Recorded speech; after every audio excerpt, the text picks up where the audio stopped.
পয়লা বৈশাখের আগের দিনটাকে বলে চৈত্র সংক্রান্তি। এটা হলো বছরের শেষ দিন। এই দিনে নিম পাতা, কাঁচা হলুদ আর অন্য গাছের পাতা দিয়ে স্নান করাটা একটা পুরানো রীতি।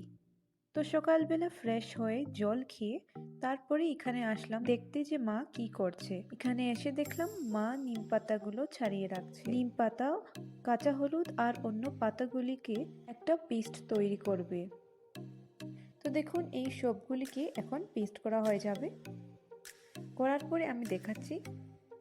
দেখুন এই ন্যাচারাল পেস্টটা তৈরি হয়ে গেল। এর মধ্যে অল্প সরষের তেলও অ্যাড করা হয়েছে। তো এখন স্নানে যাওয়ার আগে আপনারা এরকম লাগিয়ে নিতে পারবেন। তো আমি ভাবলাম আজকে আমি প্রথম করে নেব, এর জন্য আমি বসে পড়লাম আর লাগানো শুরু করে দিলাম।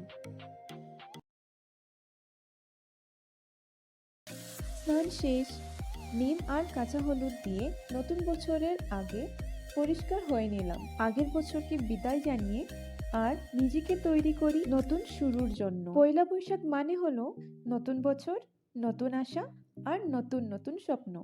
তো আপনারাও কি নতুন বছর কি ওয়েলকাম করার জন্য একদম তৈরি? আমাকে কমেন্টসের মধ্যে অবশ্যই জানাবেন।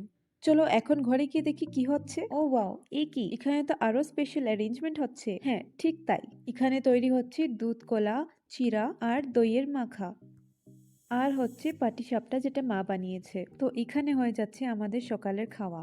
তো চলো, আমার তো অনেক ক্ষুধা পেয়েছে, আমি খেয়ে নিই। আপনারা যদি আমার চ্যানেলে নতুন হয়ে থাকেন তো প্লিজ আমার চ্যানেলটাকে সাবস্ক্রাইব করে দেবেন। ইউটিউবে থাকলে লাইক, শেয়ার, সাবস্ক্রাইব করবেন আর ফেসবুক থাকলে পেজটাকে ফলো করে দেবেন। বাকি আপনারা তো জানবেনই যে আজকে নিরামিষ। তো বিভিন্ন ধরনের নিরামিষ তরকারি আজকে করা হয়। এখানে মা সবগুলো সবজি কেটে রেখেছে, শাক, আলু, নিম পাতা আর শুনেছি 8 ধরনের সবজি করতে হয়। এর জন্য দেখুন বিভিন্ন ধরনের সবজিগুলো কেটে রেখেছে। আর এর সঙ্গে হবে ভাজা, ডাল আর সঙ্গে গরম গরম ভাত। খুবই মজা লাগবে। আচ্ছা এইসব তো ঠিক আছে, কিন্তু এখন আমার যেতে লাগবে। যেতে লাগবে কোথায়? আমার কলেজে। হ্যাঁ, আমার ছুটি নেই, তো আমার যেতে লাগবে কলেজে। এর জন্য আমি রেডি হয়ে যাচ্ছি। তো ইউনিফর্ম এখানে আমি পরে নিলাম। এখন আমি ক্রিম লাগিয়ে নেব, তারপরে আমার চুলটা ঠিক করে নেব। এরপরে আমি আস্তে আস্তে বেরিয়ে পড়ব কলেজের জন্য। তো আজকের ভিডিওটা আমি এখানেই শেষ করব, আর ফিরে আসব কালকে পয়লা বৈশাখের দিন একদম সকালে সকালে আপনাদেরকে জানানোর জন্য শুভ নববর্ষ। So till then, tata, bye by.